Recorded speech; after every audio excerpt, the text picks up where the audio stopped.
Welcome back. In the past hour, we heard an update on the investigation underway in Canada right now after a Delta airplane crashed upside down on the runway at the Toronto Pearson International Airport. The question here, the big question, how did this happen? The 80 people on that plane survived and were evacuated onto the tarmac.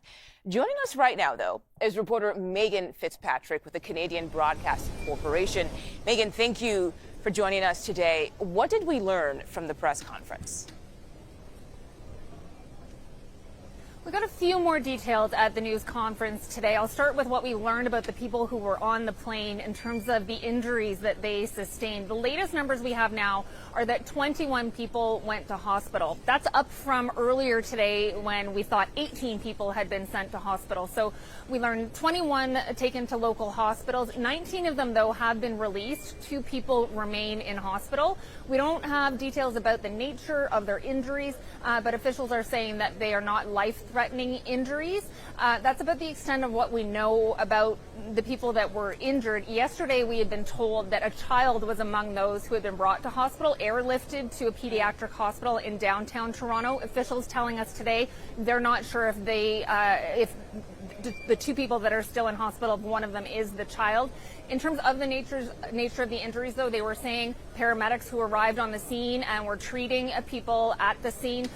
Some of the injuries involved head injuries, headaches, treating people for anxiety. As you might imagine, those passengers were in shock. Some of them experiencing back pain and sprains, and nausea and vomiting from the smell of the jet fuel. Now, in terms of the investigation, they said it is being led by the Transportation Safety Board of Canada. A number of their investigators are here on the scene, and the U.S. Federal Aviation Agency as well is involved in the investigation, as well as Delta Airlines. This was an Endeavour Airlines flight, a subsidiary of Delta. Their staff are here at Pearson today as part of the investigation, and the plane was manufactured by Mitsubishi, so we were told that their company representatives are here as well. The plane is still on the tarmac, and we learned at this news conference that it is expected to stay there for probably another 2 days while the investigators take a look at it and examine it. And once they are done that portion of their investigation, it'll be cleared off the runway. And then Pearson officials here need to make sure that the runway is safe to use again. So it remains closed, and that is having a severe impact, as you might imagine, on air travel here at Pearson. A number of flights delayed and canceled because of that runway closure, and that adds to a number of flights that were canceled yesterday in the wake of the crash. The whole airport here was shut down for several hours. All the runways were closed.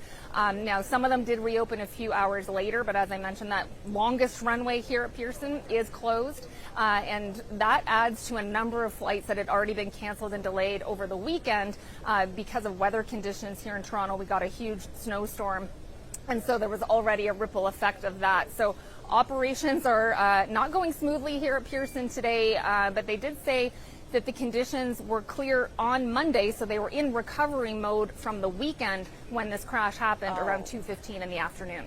Wow, that's very good perspective there. Good to know, Megan. And I wanted to ask about that because you talk about the weather. You look at the video of when this crash happened, and you can clearly see there was snow on the ground. It was a windy day. Did officials mention anything about weather conditions during the news conference today? That is one of the top questions, just because of the weather we have been experiencing in Toronto. On Monday, it was very windy in the city.